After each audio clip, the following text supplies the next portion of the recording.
Well, hey everybody, Andy Kvernen here with another Cornerstone Connection daily devotional.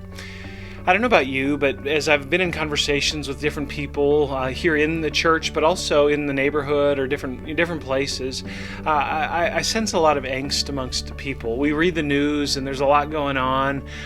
When we consider world events, when we consider wars, when we consider the economy and different things that are happening that are causing some folks some consternation.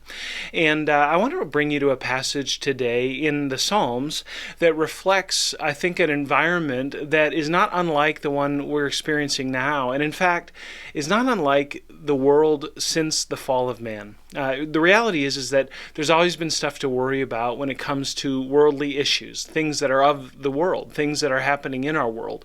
There's brokenness, there's messiness everywhere, and here the psalmist, David, recognizes that the world is broken in a variety of ways. And so in Psalm 53, verse 1, he says, "The fool says in his heart, there is no God. They're corrupt, doing abominable iniquity. There is none who does good." What David's recognizing here is that in the world, there are all kinds of people that say there's no God. God doesn't matter. What matters is the economy. What matters is my bank account. What matters is all of these X, Y, and Z things that we try to manage in order to secure our own happiness and security. David recognizes, he says, the fool says in his heart, there is no God. To ignore God is foolish. That makes sense to us as Christians, doesn't it? They're corrupt, doing abominable iniquity.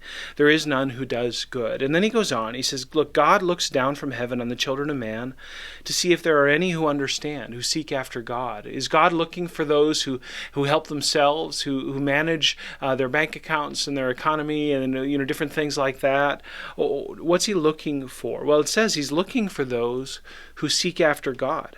He said, they've fallen away. Together they become corrupt. There is no one who does good, not even one. Nobody is seeking God. Of course, Paul quotes that in the book of Romans in chapter 3. We understand that all have sinned and fallen short of the glory of God. There is no one who is righteous, not even one. Have those who work, verse 4, have those who work evil no knowledge, who eat up my bread as they eat bread and do not call upon God?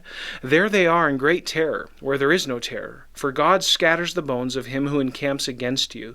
You put them to shame, for God has rejected them. What's David saying here? He's saying, look, there are all kinds of people that don't even consider God in what they do and how they think. And that's foolish. And ultimately, those who don't consider God are leaving themselves quite vulnerable to the pains and to the ills and to the junk of this world. And he recognizes, you know what, there's not anybody actually that measures up. There's not anybody that seeks after God in the way that God must be sought after. And so his prayer reflects that desperate cry. He says, "Oh, that salvation for Israel would come out of Zion," verse 6. When God restores the fortunes of his people, let Jacob rejoice, let Israel be glad. What a powerful prayer. Oh, that salvation for Israel would come out of Zion. Friends, we know that God has answered that prayer. We know that God has supplied for that which was required of the people. Yes, there's none righteous, not even one. Yes, there's no one who seeks after God in the way that God must be sought after. And yet, God sent his Son, our Savior Jesus. He came out of Zion to deliver Israel, and not only Israel, but all the Gentiles who would in faith turn to Jesus. Friends, salvation has come, and his name is Jesus. And so, though the world looks bleak at times, though there are things that are a struggle around us, remember this. God's answered the prayer of David. Salvation has come out of Zion. Salvation is available to you and to me. And it's not through the economy. It's not through world leaders. It's not through the absence of war. Salvation is there because of who Jesus is and what Jesus has done. Let's remember, God has answered the prayer of David, and let's celebrate today as we live our day in peace, trusting God for all things. God bless you, friends. Have a great day. And Lord willing, we'll see you again soon on the Cornerstone Connection Daily Devotional.